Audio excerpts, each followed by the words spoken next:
It's been a while, but welcome back to another epic book review.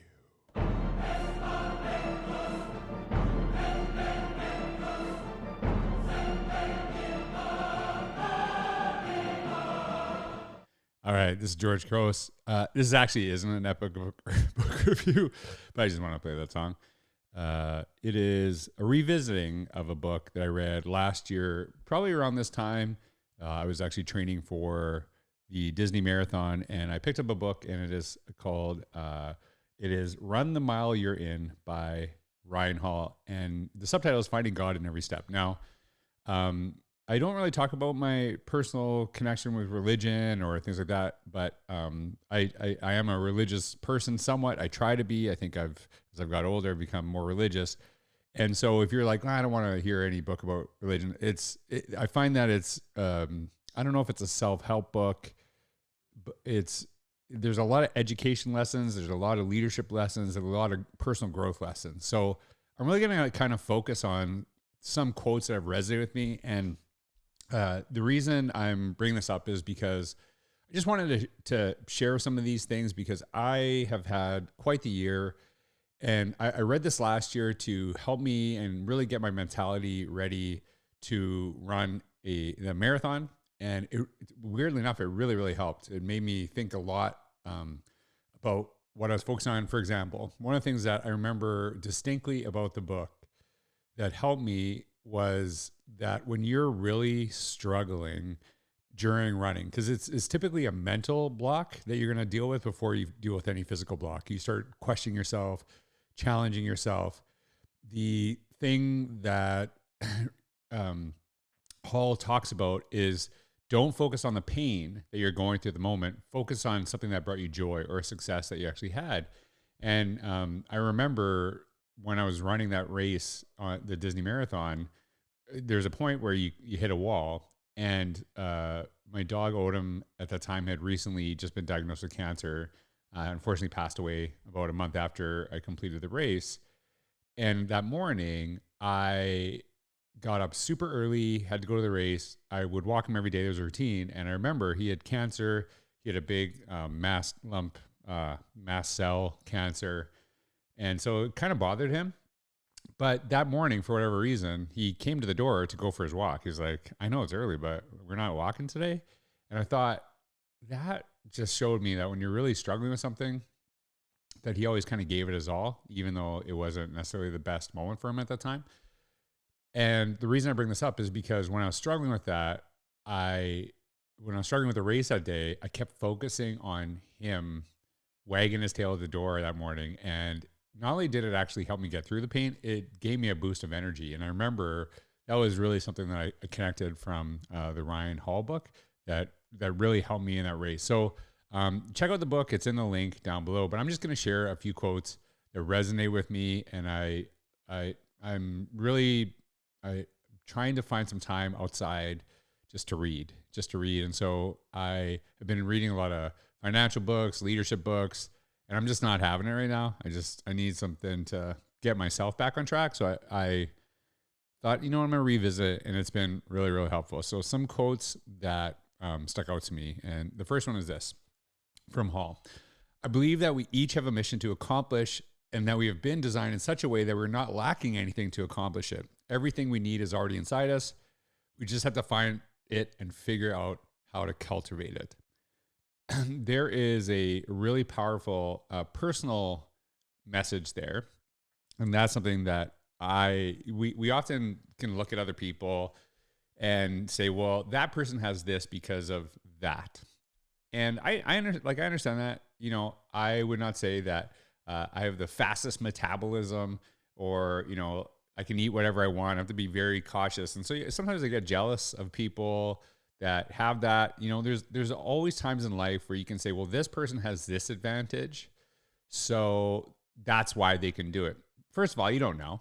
You don't know. I can make the assumption that someone has fast metabolism. I don't know. I didn't do a metabolism test. But instead of focusing on what they have that you don't, even if it's perception, the trick is to focus on what are they doing that you can do, and how do you replicate it? How do you learn it? How do you actually modify it to yourself? So that's something I really try to focus on. I look at, I really try to focus on my fitness, on, things I do personally, things I do professionally. And instead of saying, well, this person has this, I try to focus on, well, what can I learn from their success? And what do I already have in me? So that's a very personal level too. The other reason I love this quote so much is because it really helps me to remind myself that a lot of times in education, we're always looking for outside to fix the problems that we have in our schools. And as much as it's beneficial, I think, to bring in outside perspective, to, have someone kind of challenge some of your thinking, I think it's really important to develop leadership within and really understand what are the gifts that are already here. And I've shared this a million times that if I was to go into a new school, I'm always asked, like, what would you change first? And my answer is always the same, nothing. My answer is whatever the first thing I do is really kind of understand the strengths of the people. And then I would make sure I know their strengths, because it is important that people feel valued. And if they feel valued, they're going to go to the ends of the earth for you when you start pushing and challenging them. But if you go in there trying to fix people, they'll challenge you, and they'll be against you the entire time. So it is really kind of understanding that there's a lot of great things that we want to do in our schools. There's a lot of great things we want to do personally. How do we find it within ourselves? And so I just love that quote from Ryan Hall. Quote number 2. This is a little bit longer one. I had to remind myself to celebrate others' achievements, because what makes me special, important, or of worth has nothing to do with my or anyone else's performance. I shouldn't look down on myself for not doing as well as someone else, because the goal isn't to be better than everyone else. My goal when I was at my best was always be the best version of me that I could be. I found that if I was inspired by the breakthrough of others, then often those breakthroughs became my cause for believing I could do it too and experiencing my own breakthroughs. So I love reading this out, because all I have is a quote, and it's like, what comes to my mind when I think about this? I was working with a group of administrators recently, and I was sharing some of the stuff that we were doing. And immediately I talked about stuff we did in Canada. This is actually in Florida. And they jumped on me and they said, we can't do this because A, B, and C. So instead of just saying, hey, here's the obstacle that we actually have, that we have to deal with, what's the way we can find within, our structure that we can actually make this a reality? So here's an example of this. I went to visit Justin Terry, superintendent at Forney ISD. Amazing group of educators, group of leaders. And they created what's called the OC. You can see it. There's a link down below, theoc.net. Absolutely amazing place. And what's interesting is that they created something within a public school system that is mind-blowing. And really, it's about a vision. It's about a community coming together. What can they do within the constraints that they actually have to create something really, really powerful? And the thing that I'm always really focused on, I talked about this in Innovator's Mindset, is that the thing that you're saying you can't do is already being done somewhere else by someone else. They just found a way.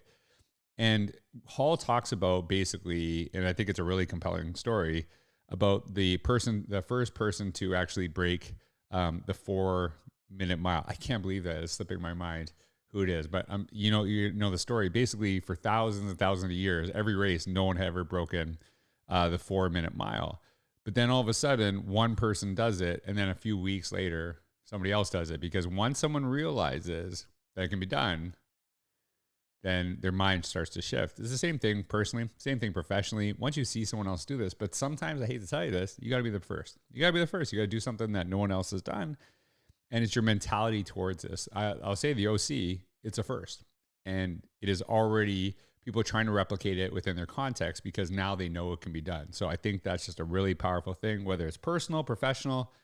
What's that thing you're aspiring to do? And maybe what's the barrier that is holding you back, and how do you figure it out? How do you find that way? Instead of saying, well, that can be done because of A. Well, okay, that's something they might not have to deal with, but how do you figure out your own path forward?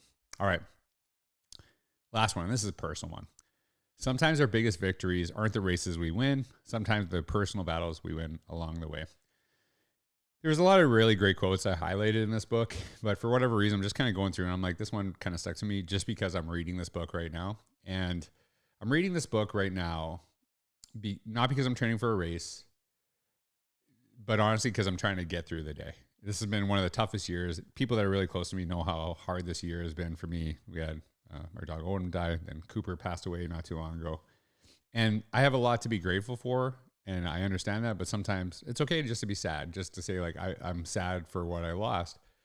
And all the training, all the stuff that I've really tried to focus on to make my mind stronger, to make my body stronger, to take better care of myself, health-wise, hasn't necessarily prepared me for some of the struggles I've had this year, but it's made me a lot more resilient than I have been in the past.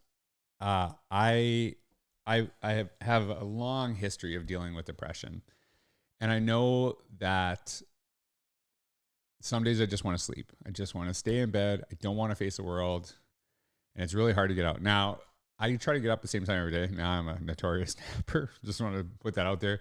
I don't look down on anyone if you don't get up at the same time early in the morning, because you might not nap.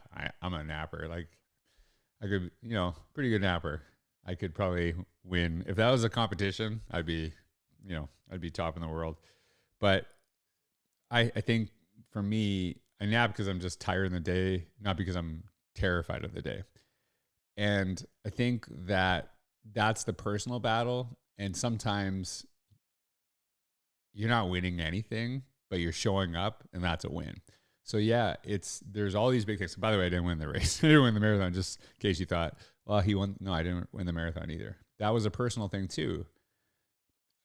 I really started to understand this more as I got older, that sometimes the most courageous thing you can do in a day is show up. Just to show up because of what you're going through. And that quote really resonated with me. So whether you're a religious person, whether you're not a religious person, I think there's a lot from this book that really kind of helped me kind of look inside some of the personal struggles that I'm having, some of the things that I look to at a professional level. But I just want to share those insights from you. And because it is a beautiful day for an epic book review.